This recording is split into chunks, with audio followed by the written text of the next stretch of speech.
Hichem Daoud qui avait absolument tout compris aux intentions marocaines. Le dernier temps mort. Incroyable.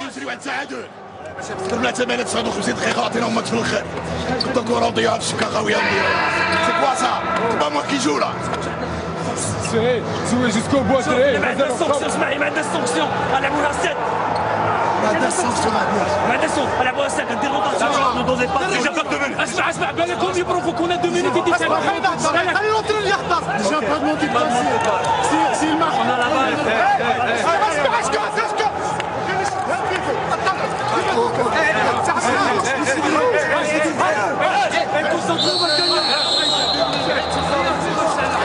Elle était énorme cette image avec Hichem Kabesh qui a rameuté les troupes. Mais on sent clairement que les Marocains n'y sont plus. On a vu l'abandon quasiment de Noureddine Bouadioui qui a laissé ses joueurs prendre conscience de ce gâchis clairement dans cette partie. Mais alors que les Algériens auront été valeureux s'ils venaient à s'imposer. La voici la balle de match.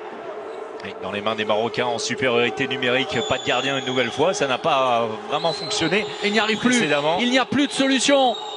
Le passage en zone du pivot s'est tenu avec un Riyad Cherbourg qui aura aussi fait beaucoup de mal sur la défense en poste avancé. 4-23, le score final, on aperçoit ici les statistiques avec le pourcentage de réussite qui s'est inversé lors de cette deuxième période, à l'avantage bien sûr des Algériens qui étaient bien mal en point en première partie. 1 sur 5 seulement pour les Algériens au jet de 7 mètres, ça se termine à 4 sur 4 pour les Marocains. 16 ballons perdus contre 15 également. On a fait beaucoup d'offrandes quand même dans cette partie et on va revenir sur les autres résultats de ce début de journée avant de partir vers le match de l'équipe de France. Avant cela, je vous rappelle qu'on est avec Daniel Narcisse et Thierry Mayer et on accueille avec grand plaisir Nicolas Karabatic avec nous ce soir. Bonsoir Nicolas. Bonsoir. Merci d'être avec nous. On va prendre de vos nouvelles Nicolas d'abord, mais messieurs un mot Thierry sur cette Algérie-Maroc avec cette remontada de l'Algérie assez incroyable.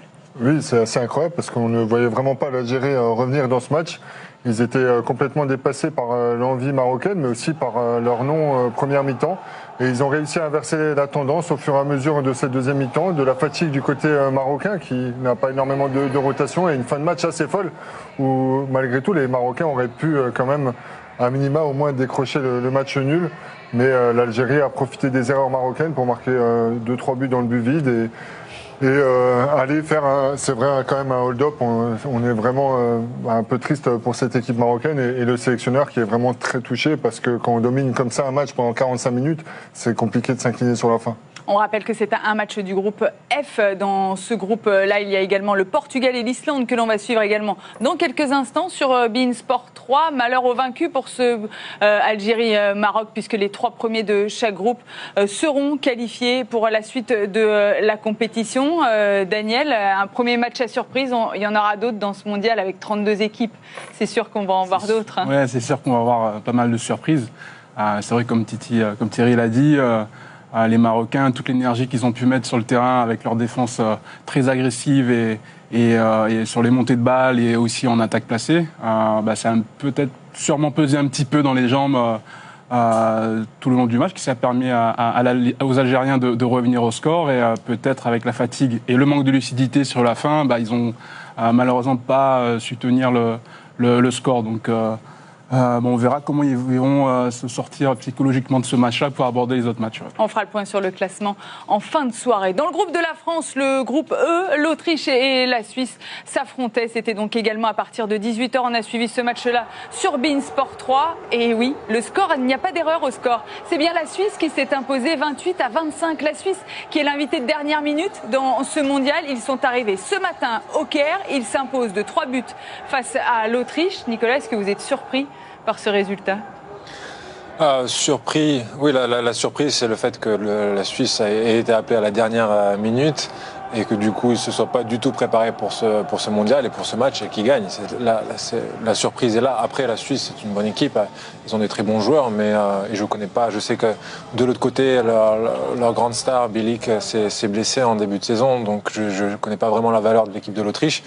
Mais oui, c'est surprenant de voir une équipe non préparée arriver et battre quand même une bonne équipe d'Autriche. Attention à cette équipe de Suisse qui a l'air de ne pas vouloir lâcher et qui peut créer peut-être la surprise. Vous avez vu l'image, elle est un peu sombre.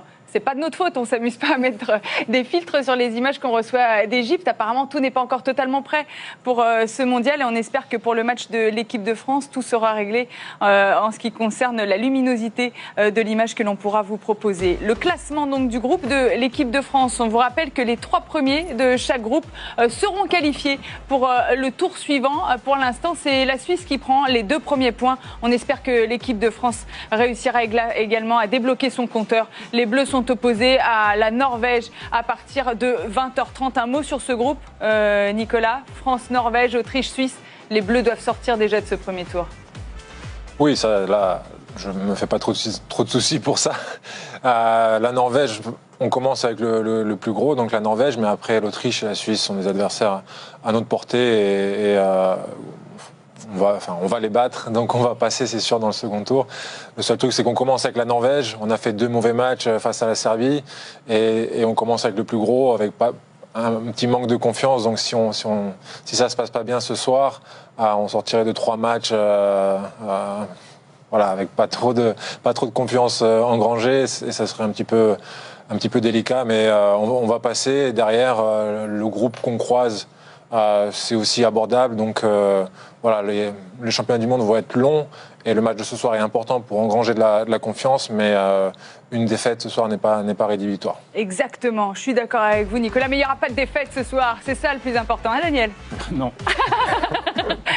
Voilà, le décor est posé. On est avec ces messieurs pour vous présenter donc l'entrée en lice de l'équipe de France dans ce mondial. Je voulais juste vous donner un autre résultat de ce début de mondial. Vous vous souvenez, il y avait 25-16 entre la Slovénie et la Corée du Sud. C'était à la mi-temps. Ça s'est terminé à 51-29. Voilà, et ben ce sont des choses auxquelles il va falloir s'habituer dans ce mondial à 32. Allez, on retrouve l'équipe de France dans un instant. Les Bleus sont prêts pour affronter la Norvège. On va parler avec le sélectionneur, on va tout vous montrer, on va vous donner les clés également. Restez avec nous, à tout de suite.